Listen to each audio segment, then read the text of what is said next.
பம்பையில் நீ மாலையை போட்டு கழட்டி போட்டுட்ட அப்படின்னு சொன்னால், நம்ம சபரிமலை பயணம் எங்கே ஆரம்பிக்குதோ அங்கே தான் வந்து முடித்து அங்கே பகவானுக்கு நைவேத்தியம் பண்ணிவிட்டு அந்த இடத்துல தான் நீ மாலையை கழட்டணும்.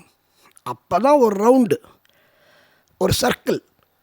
நான் இதுக்கு ஒரு எளிமையான உதாரணம் சொல்கிறேன், நீங்கள் புரிஞ்சுக்கிற மாதிரி. இப்போது நம்ம வந்து துபாய்க்கு போய் சம்பாதிக்கிறோம், சிங்கப்பூர் போய் சம்பாதிக்கிறோம், வெளிநாட்டுக்கு போய் சம்பாதிக்கிறோம் எல்லோரும் இல்லையா? நிறைய பேர் நம்ம எதுக்காக சம்பாதிக்கிறோம்? நம்ம குடும்பம் நல்லா இருக்கணும், நம்ம மனைவி நல்லா இருக்கணும், அவங்கள நல்லா வச்சுக்கணும், குழந்தைங்களை நல்லா படிக்க வைக்கணும். இதுக்கு தானே நம்ம வந்து சம்பாதிக்கிறோம்.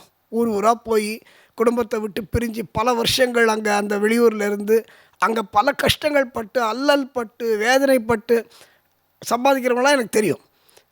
அதை மாதிரி சம்பாதிச்சுட்டு திருப்பி வரும்பொழுது அந்த பணத்தெல்லாம் செலவழிச்சிட்டு நீ திருப்பி வீட்டுக்கு வந்தால் என்ன பிரயோஜனம்? ஒன்றும் கிடையாது. அதே மாதிரி தாங்க இது.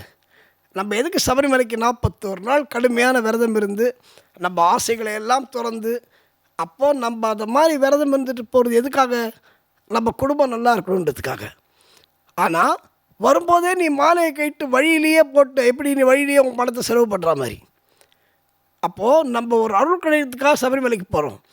ஆனால் வர வழியில் உனக்கு கழட்டி போட்டேன்னா அந்த சர்க்கிள் கம்ப்ளீட் ஆகாது. அதனால் தயவுசெய்து பம்பையில் மாலையை கழற்றி போட வேண்டாம் என்று பணிவோடு என்னுடைய சாமிமார்களை நான் பணிவோடு கேட்டுக்கொள்கிறேன்.